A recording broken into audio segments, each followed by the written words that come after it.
Assalamualaikum warahmatullahi wabarakatuh.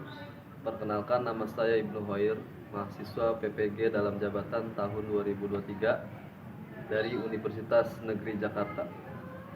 Berikut video pembelajaran dengan materi sejarah sebagai ilmu, peristiwa, kisah, dan seni. Selamat menyaksikan.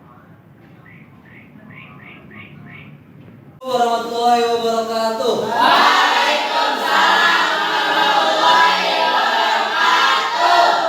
Apa kabar semua?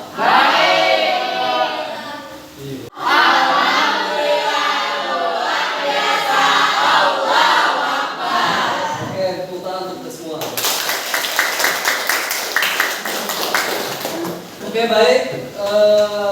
Untuk materi hari ini tentang sejarah, nanti kita akan masuki materi berkaitan dengan sejarah sebagai ilmu, peristiwa, kisah, dan seni. Oke? Siap Raffi? Siap. Sebelum belajar dimulai, kita berdoa terlebih dahulu. Berdoa dimulai.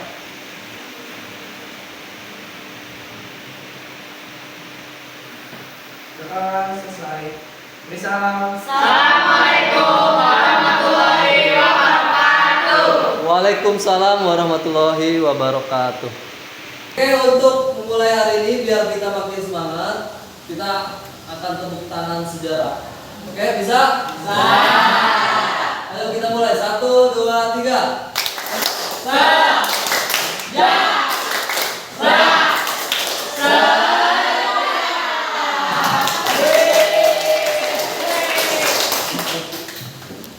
Saya masuk materi, nanti saya absen dulu. Setelah absen nanti baru akan saya berikan tujuan pembelajaran kita hari ini. Oke, saya absen. Yang pertama, Alfiza hadir. Hadir Pak. Oke, hadir. Ahmad Fauzan. Hadir Pak. Oke, hadir. Ardan. Saya Pak. Oke, hadir. Kemudian Husnul. Hadir. Kristiana. Oke, hadir. Mutiara Andini. Hadir. Nazwa Medina. Hadir. Oke. Kemudian Nazwa Olivia. Hadir. Kemudian Nisa Zahra. Oke, Nisa Zahra. Putri Sylvia. Hadir. Oke. Kemudian sekali Rifa. Oke, Rifa hadir. Rizik Fadila. Siti Nuramalia. Oke, hadir. Sipa Isra. Hadir. Kemudian Sofa Nudin. Oke, hadir. Berarti hadir semua ya?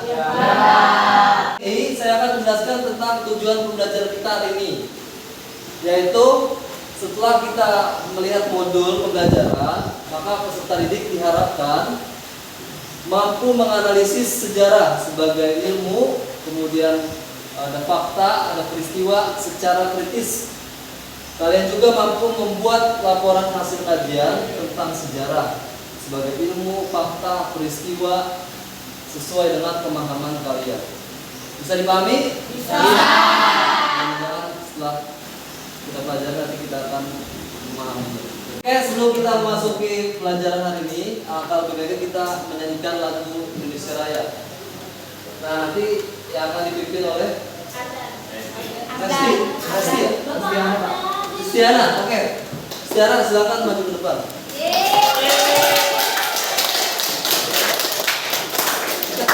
Sudah. Oke, silakan berdiri semua.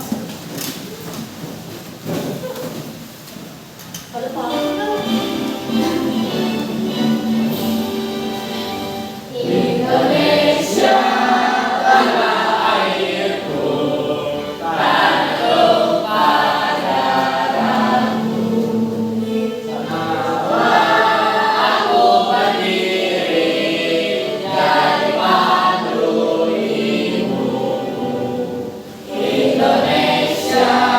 kebangsaanku, bangsa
silakan. Ya. Oke, setelah kita menyanyikan lagu Indonesia Raya, ada yang bisa menjelaskan kenapa kita harus menyanyikan lagu Indonesia Raya?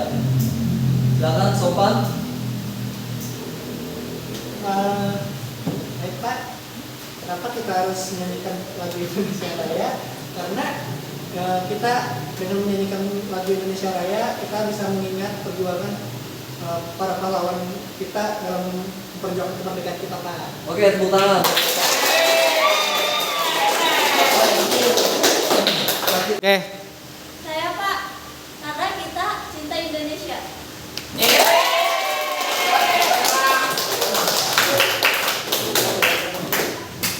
Tiga. Oke, sebelum saya memasuki pelajaran atau materi hari ini, kita akan menyaksikan dulu video berkaitan dengan materi yang berkaitan dengan sejarah sebagai peristiwa, kemudian ada ilmu, kemudian ada kisah dan seni. Nah, kita saksikan bersama-sama video yang kita akan lihat. 14 miliar tahun lamanya dunia ini udah bertahan. 200.000 tahun lalu baru manusia mulai berjalan. Baru 74 tahun yang lalu sebuah negara kepulauan bernama Indonesia dikenal seisi dunia. Disadari atau enggak, banyak banget pelajaran yang bisa kita ambil dari sepanjang masa ini. Dari hal kecil kayak kenapa ada yang makan pakai sendok dan ada yang pakai tangan, sampai alasan negeri kita dijajah sama orang asing selama ratusan tahun. Semua dicatat dan catatan itu berkembang menjadi ilmu yang ada untuk membantu kita dari masa lalu. Sekarang kita akan membongkar ini supaya kita bisa mereka ulang semua kemakmuran dan keberhasilan umat manusia sekaligus semua konflik yang berujung ke kebahagiaan. Karena seperti kata bapak bangsa kita, jangan sekali-sekali meninggalkan sejarah.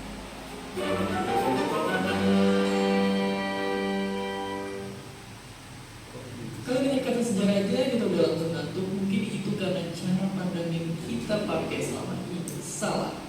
Padahal gampangnya banget, sejarah itu bisa kita ibaratkan kayak kamera di HP kita. Ya, dia kenangan. Tapi lebih dari itu, banyak juga fitur kamera HP yang manfaatnya persis kayak sejarah. Kita bisa ngira-ngira umur sesuatu dari sana. Kita juga bisa tahu kapan dan di mana foto itu diambil, dan begitu udah selesai kita tinggal nyimpen fotonya di album kita selayaknya koleksi-koleksi bersejarah disimpan di dalam museum-museum di seluruh dunia.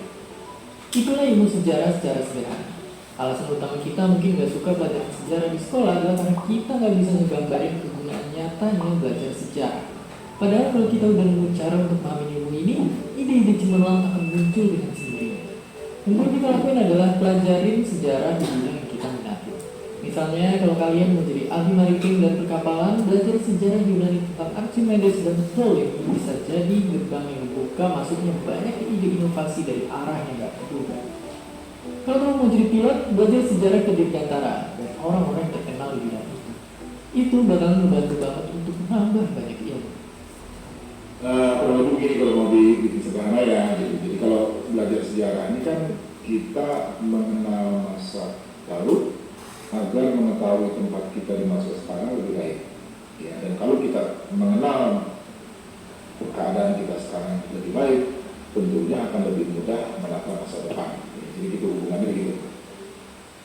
Kalau bahas sebagai bidang keilmuan, sejarah dulunya nggak dianggap sepenting itu untuk dijadikan mata pelajaran yang resmi, dan karena itulah cuma masuk sebagai bagian dari ilmu teologi atau filsafat. Barulah pada abad ke-18 di Jerman, ilmu sejarah resmi dilihat sebagai bidang akademik dekat profesor ini. Ia menjadi orang pertama yang punya ide untuk menyusun semua peristiwa sejarah manusia jadi satu kesatuan. Dan baru 1 abad setelah itulah profesi sejarawan jadi terkenal dan nyebar di seluruh daratan Eropa dan Amerika. Itu semua berkat orang ini yang ngisi banyak banget seminar dan menginspirasi ratusan akademisi untuk jadi sejarawan. Mungkin kita tahu sejarah cuma dibagi jadi sejarah kemerdekaan, sejarah Hindu-Buddha, sejarah kolonial, atau sejarah peradaban dunia. Padahal nggak sama sekali. Itu semua baru sebagian kecil lagi. Ada sejarah maritim, ada sejarah medis, sejarah tentara, sejarah pakaian, dan tentunya sebuah bidang ada sejarahnya. Dan kalau kamu udah nonton semua episode kok bisa explain sampai hari ini, berarti kalian udah tahu sejarah dari banyak banget bidang pelajaran. Kalian udah tahu sejarah filsafat yang melahirkan ilmu, sejarah matematika sampai jadi kode alam semesta, hingga sejarah fisika, kimia, biologi, kesehatan, psikologi, sosiologi, ekonomi, politik, dan geografi. Dalam 50 tahun terakhir aja, sains dan teknologi udah berkembang dengan sangat pesat. Kita udah berhasil menembus awan dan menginjak bulan. Kita udah menemukan banyak teori dan cara baru untuk mengurangi angka kemiskinan di seluruh dunia. Dan untuk bisa nemu semua inovasi itu, ilmu sejarah jadi senjata utama untuk mengulik sampai ke akar. Koleksi-koleksi sejarah yang bikin kita tahu peristiwa-peristiwa udah kejadian di dahulu kala, kita bisa ambil banyak pelajaran dari sana. Dan gak berhenti di pengetahuan, tapi juga nilai moral dan inspirasi. Masa lalu adalah harta karun buat mereka yang berpikiran terbuka. Kalau sekarang sebetulnya batas-batas ilmu seperti itu udah nggak terlalu relevan ya. Jadi misalnya kalau dulu sejarah belajar sejarah aja gitu. Sekarang enggak gitu. Banyak ilmu lain yang udah berhubungan dengan sejarah gitu ya. Jadi sosiologi, terus geografi, macam-macam gitu ya. Jadi orang mempelajari sejarah di berbagai bidang. Ilmu bantunya juga udah jauh lebih banyak ya sekarang ini gitu. Misalnya kimia gitu, itu juga berguna untuk sejarah, untuk mengetahui misalnya dengan pengukuran karbon usia dari peninggalan tertentu gitu ya. Coba kita lihat berita. Masyarakat kita terlalu fokus sama hal-hal yang terjadi dalam 1 jam terakhir aja. Padahal sebagian besar hal-hal yang perlu kita perhatiin dan lestarikan yang penuh inspirasi dan bisa ngebawa makna buat hidup kita jauh lebih tua dari itu. Ilmu sejarah ngenalin kita dengan banyak banget pengetahuan dan nilai moral yang sebenarnya kita butuhin, tapi mungkin gak bisa ditemuin di dunia saat ini. Kita bisa kaya dengan ilmu sejarah berkat kisah-kisah dan catatan dari leluhur kita. Semua peradaban ngasihin catatan yang beda-beda, pakai huruf yang beda-beda. Untungnya, kita berhasil nyari tahu gimana biar semua peninggalan itu bisa dikomunikasiin ke kita dan ilmunya pun bisa terus berkembang dari penyampaian informasi antar generasi. Berkat penyampaian ilmu inilah, kita udah bisa nyelam ke laut terdalam, sampai terbang nembus angkasa. Menyebarkan seluruh pengetahuan yang kita punya dan terus menyambung harapan ke masa depan. Dan itu semua gak akan kejadian tanpa adanya bahasa.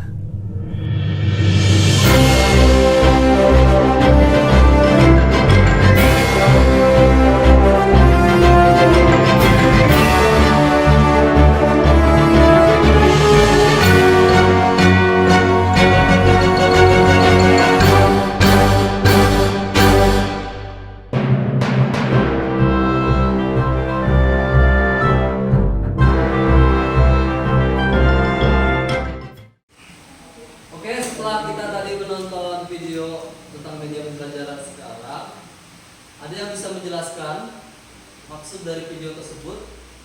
Ya Pak, dari video yang saya tangkap, ternyata sejarah itu luas, nggak cuma hanya di satu bidang aja, tapi ada berbagai bidang seperti bidang pakaian, teknologi, ekonomi, dan juga yang lainnya. Oke, terima kasih.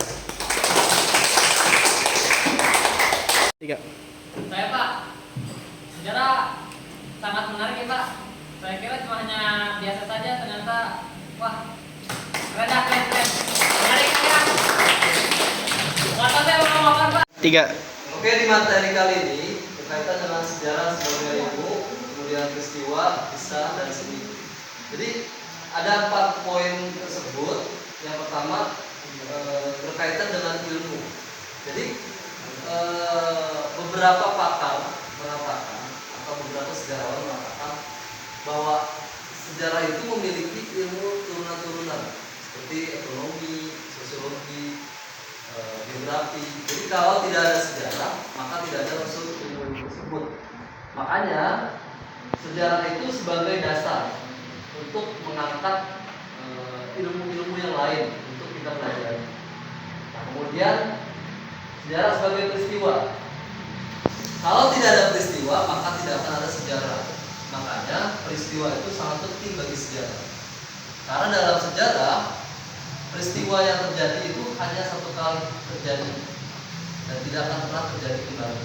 Makanya dari peristiwa tersebut, manusia harus belajar bahwa sejarah yang telah terjadi maka tidak boleh terulang kembali. Makanya itulah fungsi kita belajar tentang sejarah. Kemudian sejarah sebagai kisah. Nah, biasanya kalau sejarah sebagai kisah itu dituangkan dalam suatu buku, misalkan seseorang yang berpengaruh terhadap negerinya atau terhadap negara atau bahkan terhadap dunia. Nah, seorang tokoh tersebut dibuatkan yang namanya biografi, buku biografi. Nah, dari buku biografi tersebut menjadi sebuah kisah. Makanya sejarah sebagai kisah, contohnya itu bisa berupa biografi para tokoh. Nah, kemudian sejarah sebagai seni. Nah, sejarah sebagai seni ini bagaimana sejarah bisa dipelajari tanpa kebosanan yang terjadi. Misalkan dengan gambar, kemudian dengan suara, dengan efek. Nah, kemudian sejarah sebagai seni juga tadi sudah disampaikan juga berkaitan dengan seperti contoh ada puisi, kemudian ada drama dan lain sebagainya. Itu berkaitan dengan sejarah sebagai seni. Makanya kalau kita melihat sejarah, pandangan kita bukan hanya untuk melihat masa lampau saja, tapi di balik itu semua ada 4 poin tadi, ada peristiwa, ilmu, ada kisah, dan ada seni. Nah, itu berkaitan dengan materi hari ini. Kelompok kerja atau kelompok tugas kalian. Nanti akan saya bagi. Kelompok 1 itu membicarakan tentang sejarah sebagai ilmu. Kemudian yang kedua, sejarah sebagai peristiwa. Kemudian yang ketiga, sebagai kisah. Dan yang terakhir, kelompok 4 nanti sebagai seni.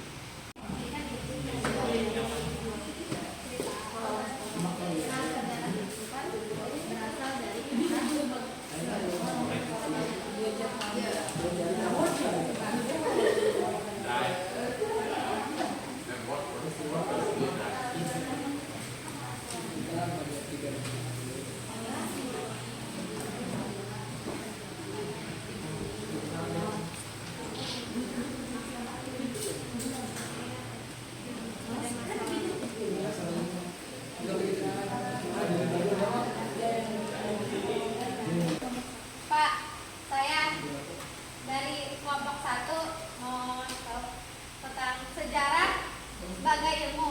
Sejarah adalah susunan pengetahuan mengenai peristiwa di masyarakat pada masa lampau tersusun secara sistematis, empiris, objektivitas, dan teoritis, generalistik, terus metode. Oke, terima kasih. Saya Pak, menurut saya perwakilan dari kelompok 2, sejarah sebagai peristiwa. Sejarah sebagai peristiwa adalah peristiwa masa lampau manusia yang benar-benar terjadi.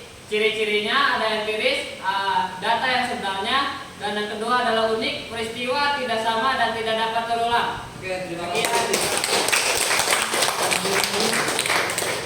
Saya Pak, saya perwakilan dari kelompok 3, yaitu sejarah sebagai kisah. Sejarah sebagai kisah dapat diartikan sebagai rekonstruksi peristiwa masa lampau oleh manusia masa kini melalui berbagai fakta dan penafsiran.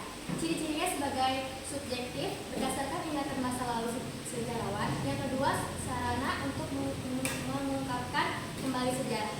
Oke. Saya Pak, saya perwakilan dari kelompok 4, sejarah sebagai seni. Sejarah adalah pengetahuan tentang rasa sejarah, tidak hanya mempelajari segala yang bergerak serta berubah atau yang tampak di permukaan, tetapi juga mempelajari motivasi yang mendorong terjadinya perubahan bagi pelaku sejarah, intuisi, imajinasi, emosi, gaya bahasa. Oke, terima kasih. Oke, tadi setelah kita mendengarkan teman-teman kalian berkaitan dengan sejarah sebagai peristiwa, nah nanti selanjutnya siapa yang mau berkaitan dengan sejarah sebagai seni? Baik, perkenalkan nama saya Sita Graulia. Saya disini akan mencontohkan sejarah sebagai seni. Yang judulnya Pahlawan Tak Dikenal, karya Toto Sudarto. 10 tahun yang lalu dia berbaring, tetapi bukan tidur. Sayang, sebuah lubang peluru bandar di dalamnya. Senyum berdepunnya, mau berkata, kita sedang perang. Dia tidak ingat bila namanya datang. Kedua lengannya memeluk senapang, dia tidak tahu siapa yang dia datang. Kemudian dia berbaring, tapi bukan tidur, sayang. setengah dah menangkap sapi sedang senja. Baik, segitu saja. Isi dari saya. Assalamualaikum warahmatullahi wabarakatuh.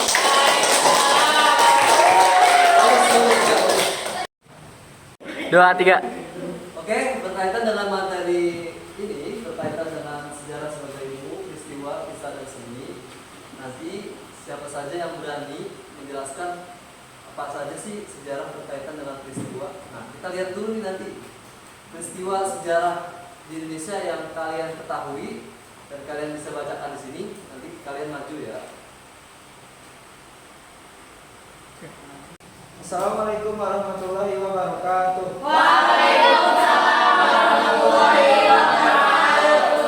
Perkenalkan, nama saya Alfi Jadafiaria. Di sini saya akan menjelaskan atau memberitahu sejarah mengenai proklamasi kemerdekaan Indonesia.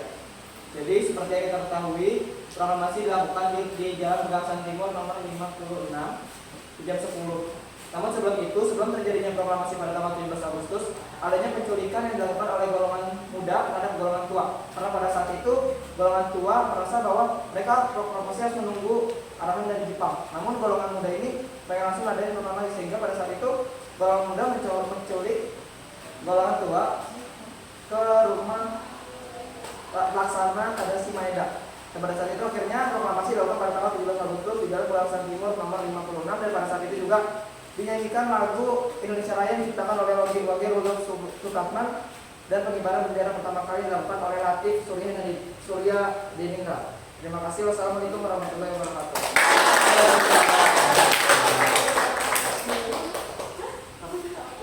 Perkenalkan, saya Nazwa Olivia.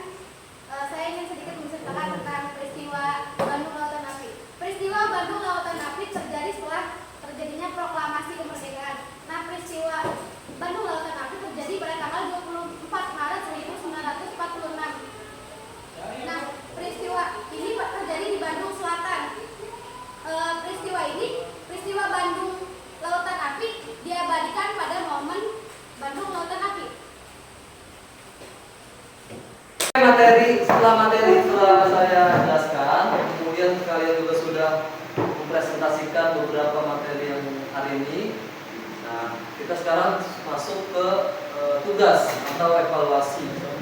Nanti kalian masing-masing dari kalian masuk ke barcode ini ya, untuk melakukan evaluasi atau penilaian. Oke, dipersilakan.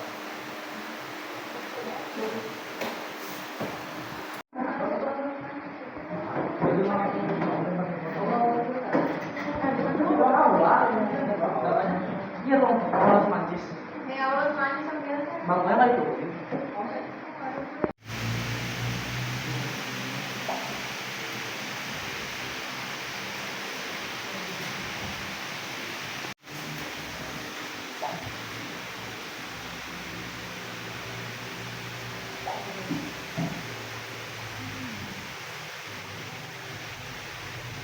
Kita lagi evaluasi.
Demikian materi hari ini berkaitan dengan sejarah sebagai ilmu, kisah, peristiwa dan seni.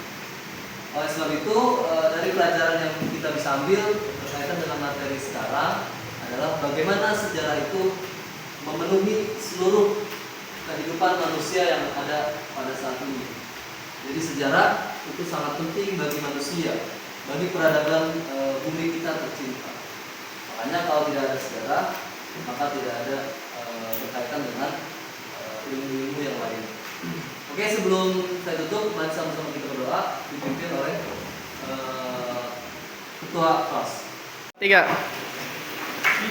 Siapa Afi?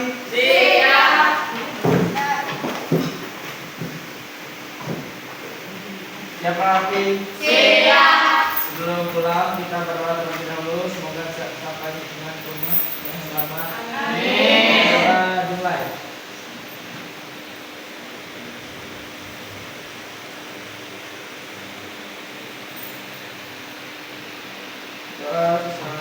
Salam. Assalamualaikum warahmatullahi wabarakatuh. Waalaikumsalam warahmatullahi wabarakatuh. Ucapkan terima kasih. Terima kasih. Sama-sama.